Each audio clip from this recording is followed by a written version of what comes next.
ጤና ይስጥልኝ ክቡራን አድማጮቼ፣ ሶስት ጉዳዮችን ወደ እናንተ ይዤ መጥቻለሁ። አንደኛው ዶናልድ ትራምፕ በዓለም ዋንጫ ለመሳተፍ ወደ ኒው ጀርሲ እያቀኑ ነው። ምን ገጠማቸው እንመለከተዋለን። ሁለተኛው ኩዌት ኢራንን አስጠንቅቃለች፣ ምን አለቻት? ሶስተኛው ሩሲያ በዩክሬን ላይ ከባድ የሚሳኤል ናዳ አውርዳለች።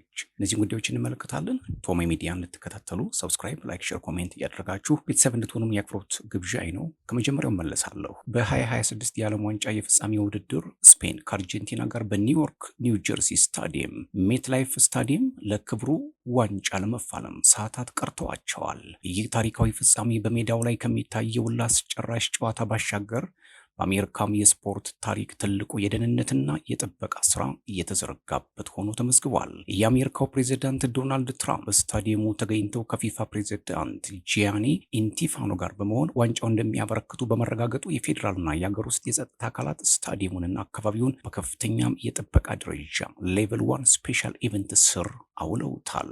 ፍጻሜው ሰላማዊና ስኬታማ ለማድረግ የተዘረጉት ታይቶ የማይታወቁ የጥበቃ ዝርዝሮችም የሚከተሉን ይመስላሉ።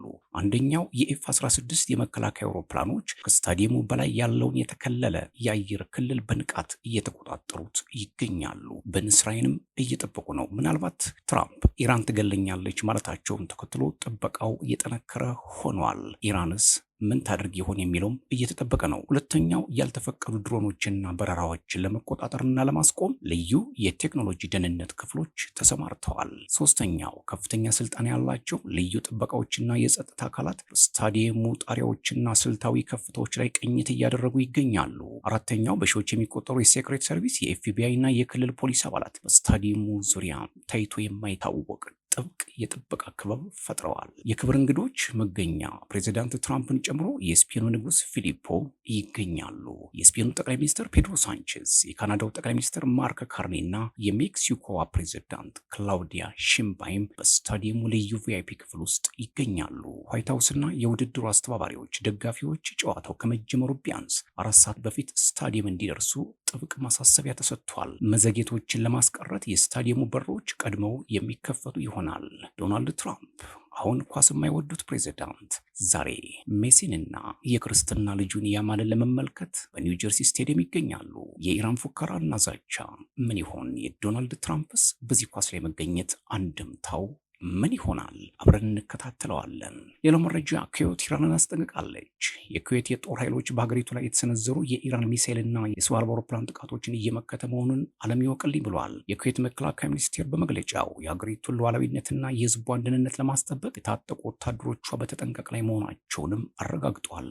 የሀገሪቱ ጦር ኃይል ስለተሰነዘሩ ጥቃቶች መነሻም ሆነ ስላስከተሉት ጉዳት እስካሁን በዝርዝር የገለጸው ነገር ግን የለም። አሜሪካ በኢራን ውስጥ በሚገኙ የተለያዩ ኢላማዎች ላይ ላለፈው አንድ ሳምንት ተከታታይ የአየር ድብደባዎችን ስትፈጽም ሰንበቷ ይታወሳል። ቴህራን በበኩሏ ለአሜሪካ ጥቃቶች ያጸፋ ምላሽ በሚል በጎረቤቶቿ በሚገኙ የአሜሪካ የጦር ሰፈሮች ላይ ጥቃት እየፈጸመች መሆኗን አስታውቃለች። ይህ በሁለቱ ሀገራት መካከል የተቀሰቀሰው ወታደራዊ ፍጥጫ በመካከለኛው ምስራቅ ያለውን የደህንነት ስጋትም ከፍ አድርጎታል። ሌላው የሚሳኤል ማዕበል በዩክሬን ላይ ወርዷል። የሩሲያ ጦር በዩክሬን ዋና ከተማ ኪየቭ ላይ ከፍተኛ ባላስቲክ ሚሳኤል ጥቃቶችን ሰንዝሯል። በአጠቃላይ በሀገሪቱ በተለያዩ አካባቢዎች በተፈጸሙ ጥቃቶች የ4 ሰዎች ሕይወት ማለፉም ተሰምቷል።